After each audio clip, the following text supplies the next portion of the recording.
Mason had recently become more of an enigma to me. His boasting in the hotel lobby, where he spoke with a mocking smile about his new wife, the daughter of the president of Goldsmith Enterprises, seemed carefully staged. His laughter, tinged with pride, echoed off the marble walls, unsettling my sense of balance. That name, Goldsmith Enterprises, stirred memories within me that initially refused to form a coherent picture. Only after a moment did I grasp the full irony of his words. He had no idea just how intricate this game could become. My name is Patricia, I am 37 years old, and my life, as I believed, had long since reached a point of stability. Working in the family real estate business, where my role was mostly administrative, gave the impression of a tranquil routine. My father, the company's president, had always been the embodiment of strength and foresight. His presence, like a stone pillar, bore the weight of strategies and decisions. Being an only child meant that from a young age, I had silently carried the expectation of one day assuming leadership. I had grown accustomed to maintaining a balance between my personal and professional life, carefully avoiding anything that might make Mason feel inadequate. His work in the transportation industry demanded tremendous physical effort, and I respected him for that. Even so, I intentionally avoided mentioning my university education or my future in the company to avoid casting a shadow over our marriage. Mason and I had met in a light-hearted, almost coincidental way. We were introduced through a mutual friend who had once asked for help with moving. At the time, Mason had shown interest in that friend, but after being rejected, he unexpectedly turned his attention to me. His good-natured spontaneity seemed to balance out my tendency toward meticulousness. Over time, our relationship blossomed, and we got married when I was already in my 30s. Our union was solid, warmly embraced by his parents, a refreshing contrast to the common tales of strained family dynamics. Yet, despite the strong foundation of our marriage, cracks began to appear. One evening, as we were on the verge of falling asleep, Mason suddenly brought up the topic of children. His tone was strangely tense, almost irritated. It caught me off guard. I had always wanted children but believed that everything had its time. We weren't in a rush, nor did we feel any external pressure. But for Mason, this had evidently become a sore point. His insistence, supported by statistics, surprised me. He spoke about how the likelihood of conception within a year was around 90% if a couple wasn't using contraception. I suggested we discuss potential next steps and even undergo testing. Mason had recently become increasingly enigmatic to me. His boasting in the hotel lobby, where he, with a mocking smile, spoke about his new wife, the daughter of the president of Goldsmith Enterprises, seemed meticulously orchestrated. His laughter, tinged with pride, echoed off the marble walls, unsettling my equilibrium. The name, Goldsmith Enterprises, stirred memories within me that initially refused to coalesce into a complete picture. Only after a moment did I grasp the full irony of his words. He had no idea how multi-layered this game could truly be. My name is Patricia, I am 37 years old, and my life, as I believed, had long since found stability. Working in the family real estate business, where my role was predominantly administrative, gave the illusion of calmness. My father, the president of the company, had always embodied strength and vision. His figure, like a stone pillar, bore the weight of strategies and decisions. Being the only child in the family meant that, from a young age, I had silently carried the unspoken expectation of one day taking over leadership. I had long mastered the art of balancing personal and professional life, carefully avoiding anything that might make Mason feel inadequate. His work in the transportation industry required incredible physical effort, and I respected him for that.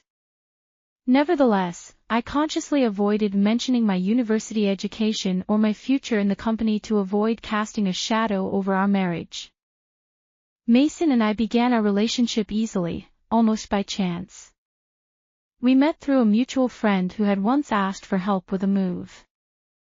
At the time, Mason had shown interest in that friend, but after being rejected, he unexpectedly turned his attention to me. His good-natured spontaneity seemed to balance out my tendency for meticulousness. Over time, our relationship blossomed, and we got married when I was already in my 30s. Our union was solid, warmly received by his parents, which contrasted with the typical stories of strained family relationships. However, despite the strong foundation of our marriage, cracks began to form. One evening, as we were about to fall asleep, Mason suddenly brought up the subject of children. His tone was strangely tense, almost irritated. It caught me off guard.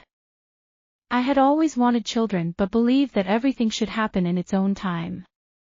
We were in no rush, nor did we feel any external pressure. But for Mason, this had clearly become a sensitive issue. His insistence, backed by statistics, surprised me. He spoke of how the likelihood of conceiving within a year was about 90% if a couple wasn't using contraception. I suggested we discuss potential steps forward and even consider undergoing testing together if it concerned us. However, his reaction was unexpectedly sharp. "Are you trying to say that the problem is me?" He snapped, his words sounding more like a challenge than a question. It became clear to me that beneath his words lay something deeper than mere concern about starting a family. Mason came home later than usual that evening. His face looked tired, yet the tension that had been building between us over the past few weeks lingered, refusing to loosen its grip on either of us.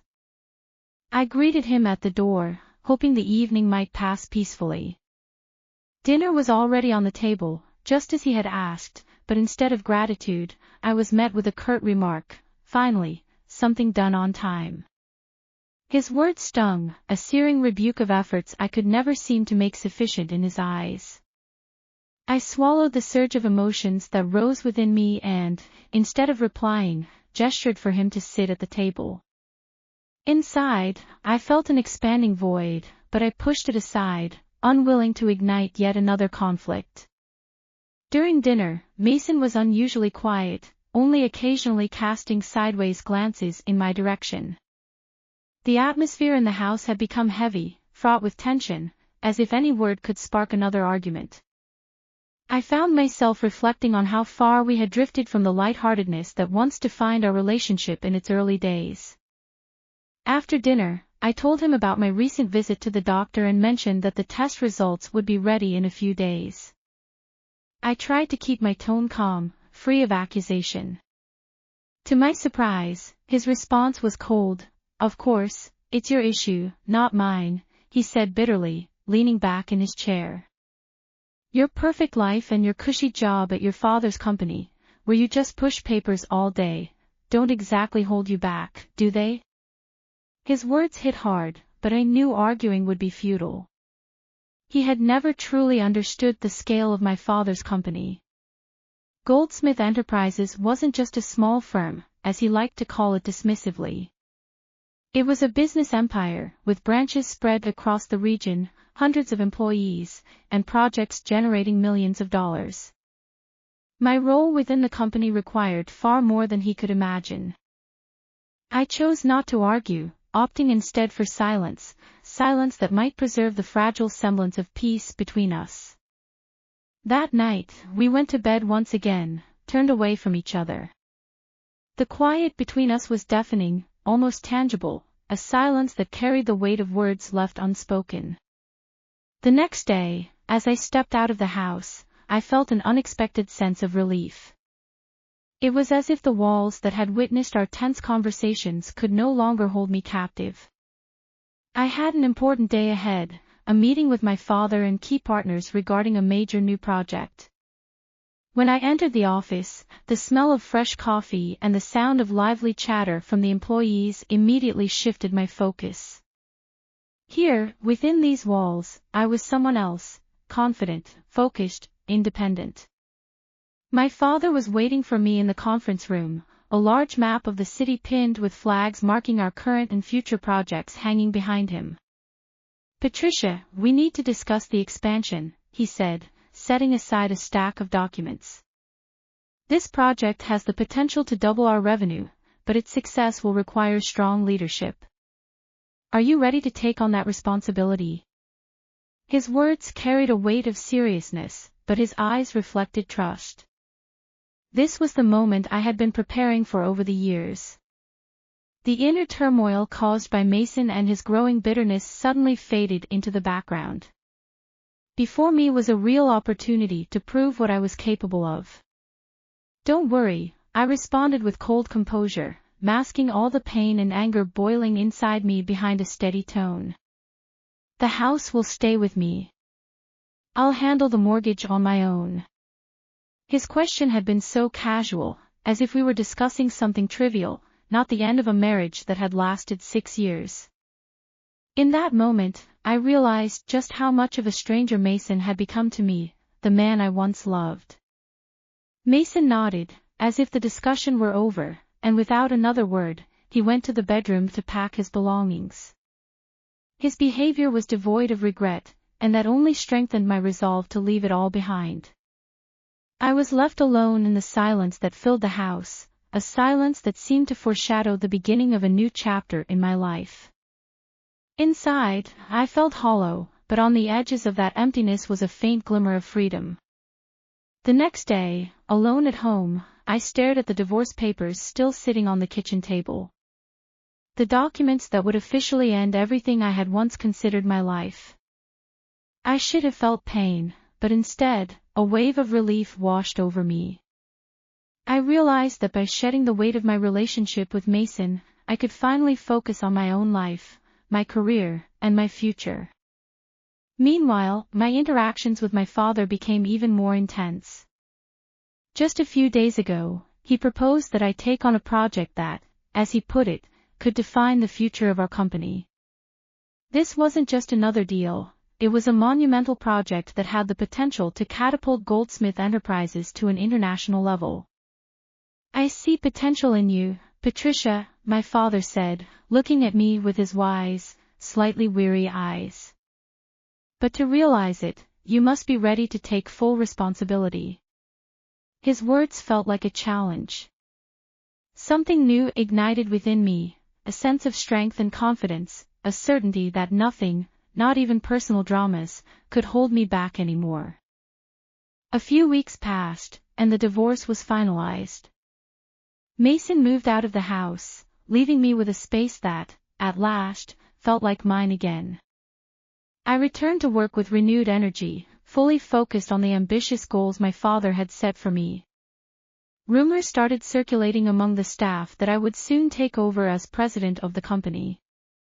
While my father hadn't made any official announcements yet, I could sense that the moment was approaching. Each day at the office was filled with new challenges, strategic meetings, and problem-solving that I tackled head-on. One of the tasks was managing a significant deal with an international partner. During a dinner with representatives from a Swiss company, for the first time, I felt like more than just an heiress, I felt like a true leader. "Your negotiation style is impressive, Miss Goldsmith," said the head of the Swiss delegation, shaking my hand. In that moment, I realized that on the path to this new chapter in my life, I hadn't merely overcome my losses, I had gained more than I could have imagined. Then, in an instant, my triumph was interrupted by an unexpected encounter. Mason and his new wife, Deanna, crossed my path in a public setting, their presence uncomfortably close. Deanna's words were sharp, though childish in their intent to wound, but it was Mason's expression, a blend of smugness and disdain, that struck me like a needle piercing my skin. My face burned with a hot wave of anger and humiliation. The crude awkwardness of Diana's comments, paired with Mason's condescending tone as he addressed her with an infuriating tenderness, made my stomach churn. "Diana, let's go." "We don't have time," he said, his voice calm but dismissive, as though I were nothing more than an invisible shadow from his past. He didn't even glance in my direction, leaving me standing there, stunned by the brazen indifference. I struggled to maintain my composure, forcing myself to take a deep breath to avoid responding with the same disdain. Instead, I cast a calm glance at both of them, slowly sipping from my glass, as if reminding myself that I was here for my own peace, not for them. Mason, I finally said in an even tone, hoping it sounded as cold as I felt inside, it's nice to see you found company. I trust you're managing the mortgage. He flinched slightly, as if I'd struck a nerve, but quickly recovered, offering a forced smile. Don't worry about me, he said, his words deliberately slow and pointed. I'm with people now who understand what it means to live at a certain level. And you? Still working in your father's shadow? I let his words hang in the air, knowing that any justification on my part would only feed his smugness. Instead, I smiled, a small, restrained smile that carried just enough challenge for him to notice. You know, Mason, I replied calmly, my father's shadow is more like light than darkness. But perhaps that's hard to grasp for someone who's always been afraid of becoming something greater. His expression tightened, and I felt a brief but profound wave of satisfaction. Diana, oblivious to the subtle layers of our exchange, simply scoffed and tugged at his sleeve. Let's go, Mason, she said with a dramatic turn of her head. I don't want to waste my time here. When they walked away, I remained seated in the lobby, a storm of mixed emotions coursing through me. On one hand, the encounter stirred unpleasant memories, rekindling the sting of betrayal. On the other hand, there was a strange sense of irony in it all. In their ostentatious display, their cheap barbs, and their attempts to unsettle me, I saw nothing but smallness, something that no longer had any power over me. I glanced at my reflection in the glass, steadying myself with the thought, you've been through this, and now you're stronger. Remembering my father's words, that change sometimes opens doors we didn't even know were there, I rose from my chair, leaving behind a trail of confident footsteps that sounded like a quiet chord of victory. That evening, I decided this vacation would be more than just a break, it would mark the beginning of a new chapter. Not one about surviving betrayal, but one about growth, confidence, and discovering what lay ahead for me. Diana's shrill laughter, quickly joined by Mason's, echoed off the grand walls of the lobby. Yet their laughter no longer carried the smug ease it once did. Instead, it was strained and tinged with nervousness, betraying their uncertainty. Mason, it seemed, had lost his earlier bravado, his once cocky smile had noticeably faded. Diana glanced at her smartphone, where I had deliberately returned the image of the overdue rental notice, as if searching for a way to deny the undeniable. This must be some kind of mistake, she finally said, her tone wavering as though she was trying to convince not just me but herself as well. My father always said he was proud of our success. Goldsmith Enterprises is a brand, a name, a debt, I interrupted gently, keeping my tone calm and almost indifferent. 4 months, Diana. Do you think that's enough time for your brand and name to solve the problem? Mason swallowed hard, his eyes darting nervously between Diana and me. He looked as though he wanted to say something, but as so often happened in tense moments, his tongue failed him. Diana, on the other hand, clung to her pretense of control. We'll speak with my father, she said icily, flipping a perfectly styled lock of hair over her shoulder, as if that simple gesture could erase the awkwardness of the situation. I'm sure he'll find a solution. I nodded, fully confident that a solution would indeed be found, just not on their terms. That's probably the best course of action, I replied, sliding my phone back into my pocket and stepping aside, giving them the space to process their discomfort.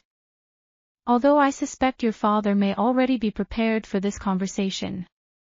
He seemed rather clear on his stance regarding the current situation.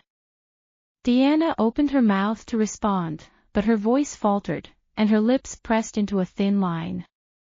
Mason, on the other hand, seemed to find his voice, though his words came out weak and hesitant.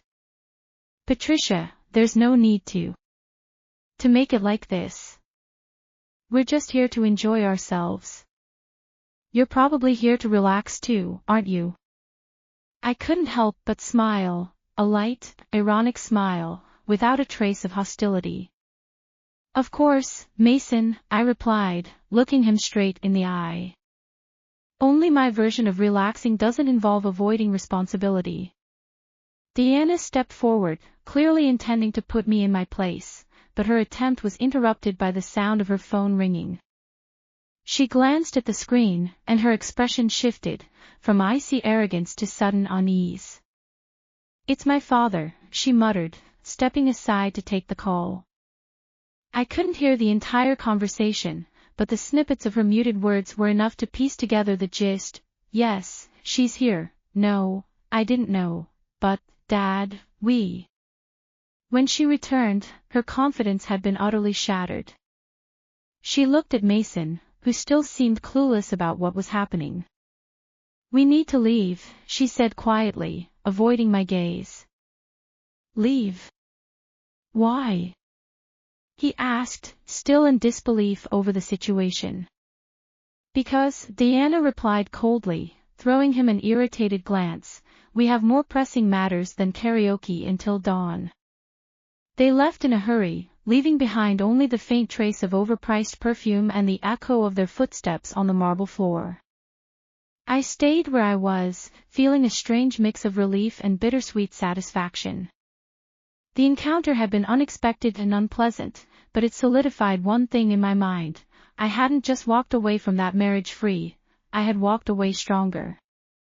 The entire scene reminded me of how small people can be, people who once seemed significant, and how their noisy bravado pales in comparison to quiet confidence in one's own abilities. Mason stood there nervously fiddling with the cuffs of his jacket, his face shifting between flushed anger and pale confusion. The usual smugness in his expression had been replaced with a mix of bewilderment and defeat, as though he was struggling to comprehend how everything around him had suddenly spiraled out of his control. So you're saying the problem was me? His voice trembled, and the hint of desperation revealed the emotions he was desperately trying to suppress. I looked at him intently, feeling an odd sense of calm. This conversation should have happened long ago, but now that it had, I realized my words weren't for him. They were for me, to free myself from the past and leave it behind once and for all. Mason, I'm not going to discuss medical details with you, I said evenly but firmly. Yes, for a long time, I blamed myself for our inability to have children. But then I realized that wasn't the real problem. The real problem was your attitude, your words, the way you used every difficulty as an excuse to hurt me even more. His expression darkened, and he opened his mouth to respond, but I raised a hand, stopping him. That doesn't matter anymore. I have a family now, a child I'm eagerly waiting to meet. I have the support of a husband who loves and respects me. And most importantly, I have myself, confident, strong, and ready to move forward without looking back. Deanna stood beside him, glancing between the two of us. Her face, so recently filled with arrogance, now betrayed uncertainty. It was as if, for the first time, she doubted the choices she had made.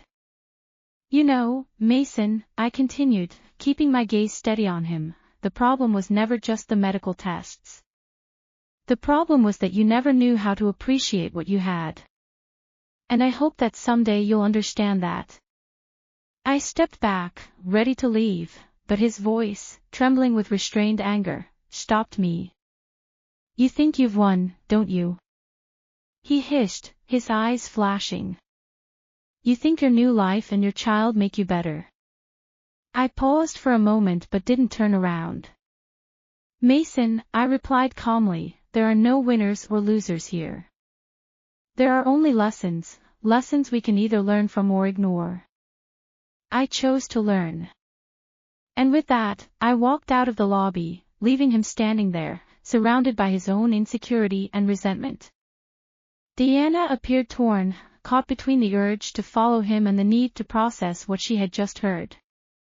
The world outside the hotel greeted me with a cool evening breeze, wrapping around my face and filling me with a sense of freshness and freedom. I paused for a moment, taking a deep breath, and realized that this was the final chapter in my story with Mason. Ahead of me lay a life filled with new opportunities, new meaning, and new people who truly deserved to be by my side. My life had entered an entirely new phase, where the past, like a faded painting, became merely a reminder of how challenging the road to true happiness could be. Each day, I felt stronger and more confident, finally finding a solid foundation beneath my feet. My husband, a man of unwavering principles and a kind heart, was not only my partner in life but also someone I could rely on in any circumstance. The work at my father's company, which I was gradually taking over, became a new challenge and source of inspiration. While Mason and Diana struggled to deal with the fallout of the scandal engulfing their lives, I was building mine, brick by brick, confidently paving the way to the future. Despite his health, my father had retained his wisdom and foresight. Each evening, he took the time to discuss plans for the company's development with me, passing on the invaluable knowledge and experience he had gathered over decades. His pride in me was unmistakable, and it gave me strength.